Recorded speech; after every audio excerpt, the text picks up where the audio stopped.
बहुत मस्त होने वाला है। आप मेरे हाथ में पासपोर्ट तो देख रहे होंगे। तो फाइनली हम लोग दोबारा टोक्यो जा रहे हैं। कहाँ जा रहे हो, क्यों जा रहे हो, बुला बुला बुला, ओह माय गॉड।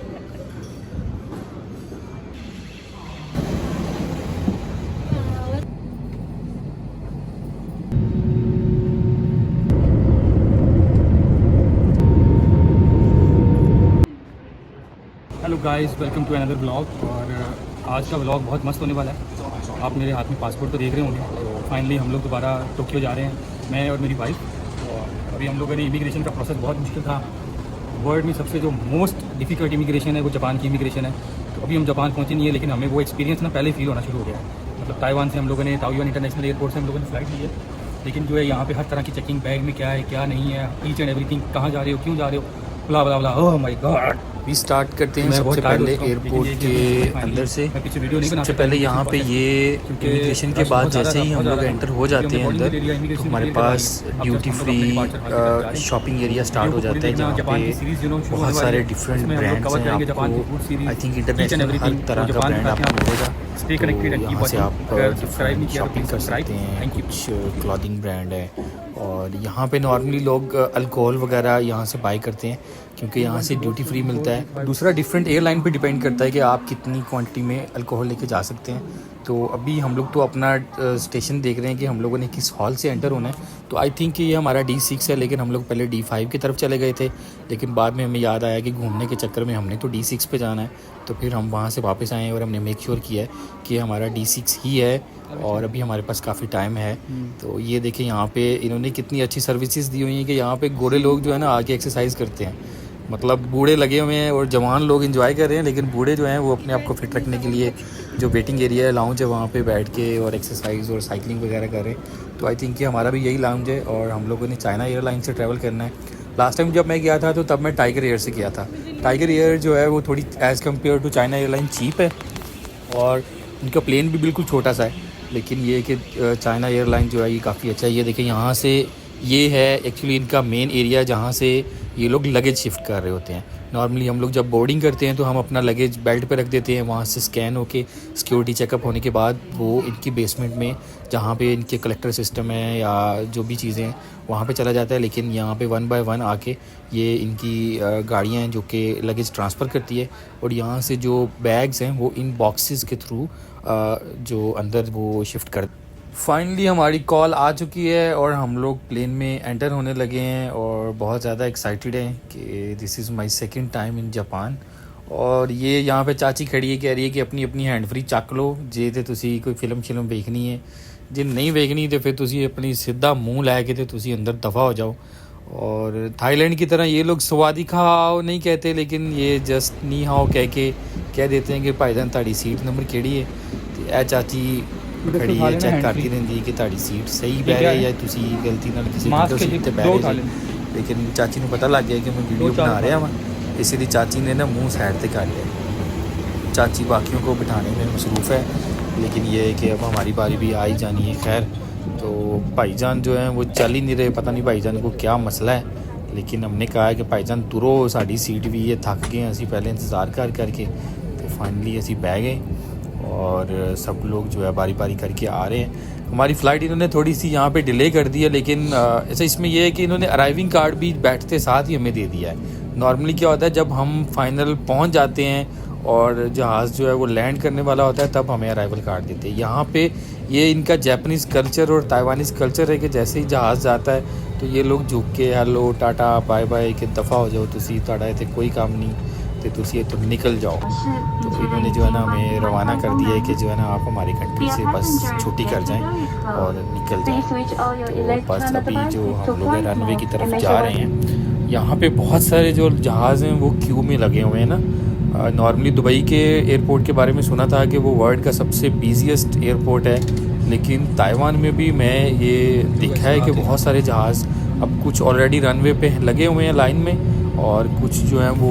उड़ चुके हैं और कुछ उड़ रहे हैं। ये हमारे आगे आगे जो चाचू हैं, एक जहाज़ पहले उड़ चुका है और एक और ये चाचू को हम रवाना कर रहे हैं कि भाई तू जा यार, सानू भी निकलन दे, कुछ दुनिया देख लें दे। तो चाचू ने गुस्सा कर लिया है और चाचू ने जो स्पीड लगा दी है, और लो जी भोले की तरह ना भोला ये जा रहा है ये जा रहा है, और और अब हमारे चाचू ने जो कह दिया है कि जी कैबिन क्रू भी सीटेड और हम लोग भी जो है ना वो रवाना होने के लिए तैयार हैं। और पहले तो इसने अपना जो है ना वो हर चीज़ सीधी सूधी की है, लाइन पे आ गया और अब ये देख रहा है कि आई थिंक कि कोई और जहाज़ भी लैंड कर रहा था। तो नॉर्मली लैंड इसी सेम ट्रैक पे नहीं करते, लैंड करने के लिए अलग से ट्रैक होता है और टेक ऑफ के लिए अलग से होता है। बट ये है कि पहले ये अपने टेक ऑफ वाले ट्रैक पे चले जाते हैं और वहाँ पे कुछ टाइम के लिए जहाज़ रुकता है, बूस्ट होता है और फिर एकदम जो है ना वो एम्बुलेंस की स्पीड जो है ना 240 वाली उस पर जो है ना वो भगाना शुरू कर देता है और देखते ही देखते जो है ना वो जहाज़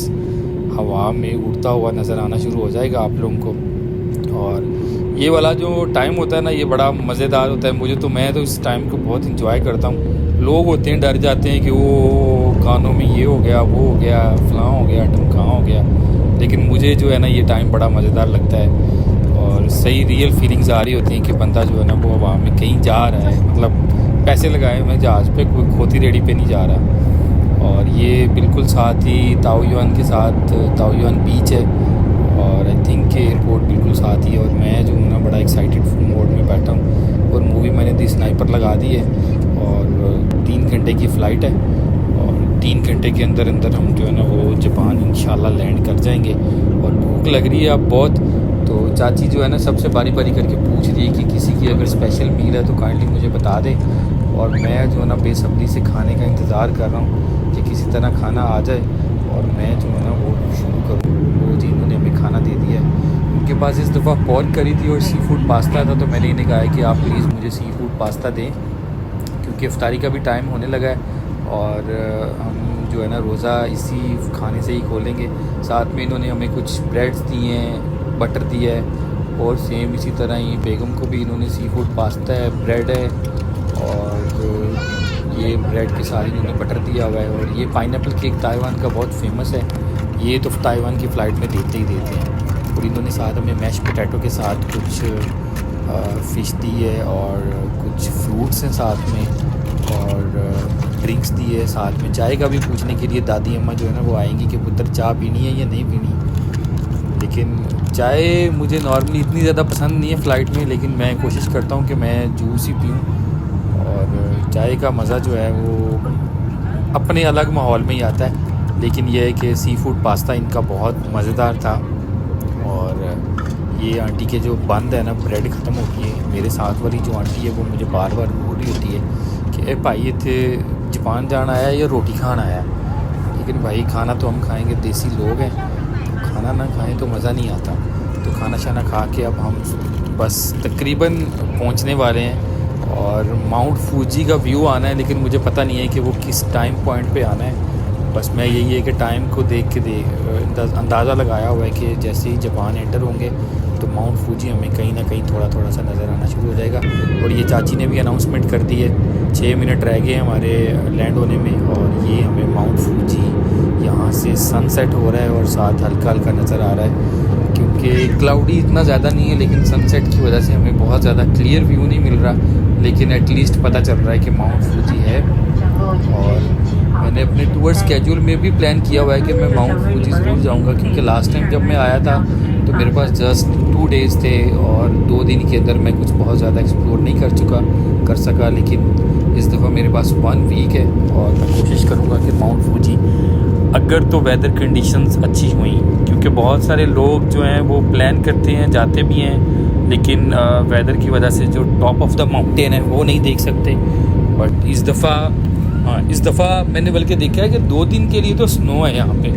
फर्स्ट 2 डेज़ जो है वो अच्छी खासी स्नो है और उसके बाद वेदर सनी है।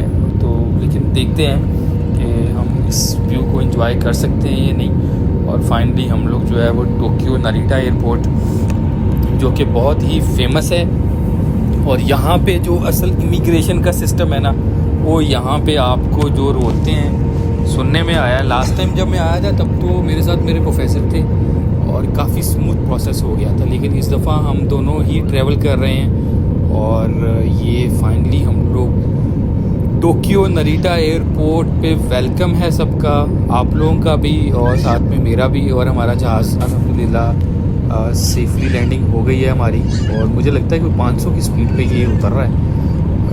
गोली की स्पीड से ही जा रहा है। खैर हमें क्या लगे, हम बस फाइनली टोक्यो पहुंच चुके हैं। और प्लीज़ आप मेरे चैनल को सब्सक्राइब करें, और टोक्यो की सारी सीरीज़ जो है, फूड सीरीज़, ट्रैवल सीरीज़ आ गई है। And welcome to Japan. Thank you so much guys.